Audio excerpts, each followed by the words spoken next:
নেত্রী খালেদা জিয়া বলে আমি ফেনীর মেয়ে, ফেনী এক নিয়ে উনি নির্বাচন করে সবসময় টাটা দিয়ে চলে যায়। এই অবস্থা আমাদের জন্য কি করেছিল? আমাদেরকে কি শতভাগ বিদ্যুৎ দিতে পেরেছিলেন? আমাদের কি শতভাগ রাস্তাঘাট করে দিতে পেরেছিলেন? কিছুই করে দিতে পারেন নাই।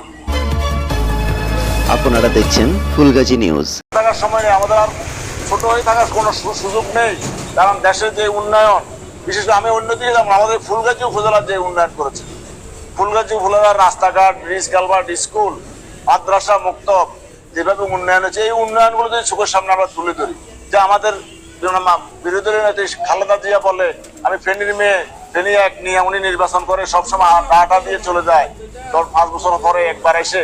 সেই অবস্থা আমাদের জন্য কি করেছিল? আমাদেরকে কি শতভাগ বিদ্যুৎ দিতে পেরেছিলেন? আমাদের কি শতভাগ রাস্তাঘাট করে দিতে পেরেছিলেন? কিছুই করে দিতে পারেন নাই।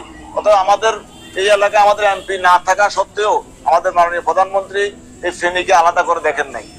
সারা বাংলাদেশে যেভাবে উন্নয়ন করেছেন ঠিক সেইভাবেই আমাদের প্রিয় নেতা আলাউদ্দিন আহমেদ চৌধুরী এবং নিজামুদ্দিন হাজারীর নেতৃত্বে পুরো ফেনী জেলায় উন্নয়ন হয়েছে এবং আজকে ফেনী জেলা একটি শান্তির জেলা হিসেবে রূপান্তরিত হয়েছে।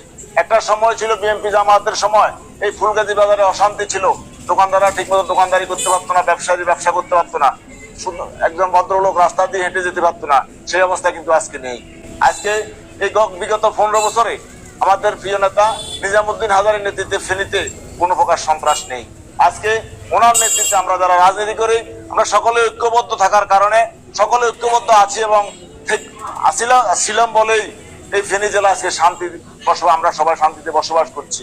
আমরা ইতিপূর্বে আমরা যারা আমাদের সমবয়সী যারা ছোটরা হয়তো বলতে পারবে না, আমরা জানি রাতের বেলা আমরা ঘুমাতে পারি না বোমের আঘাতের জন্য, বোমের আওয়াজের জন্য। রাতের বেলা আমরা আতঙ্কে ছিল এলাকার মানুষ, কোন দিন কার গরুটা নিয়ে যায়, কোন দিন কার ঘরের সম্পদ গুলা নিয়ে যায়, কোন দিন কার মেয়েকে নিয়ে টানাটানি করে। সেই অবস্থা কি আজকে আছে?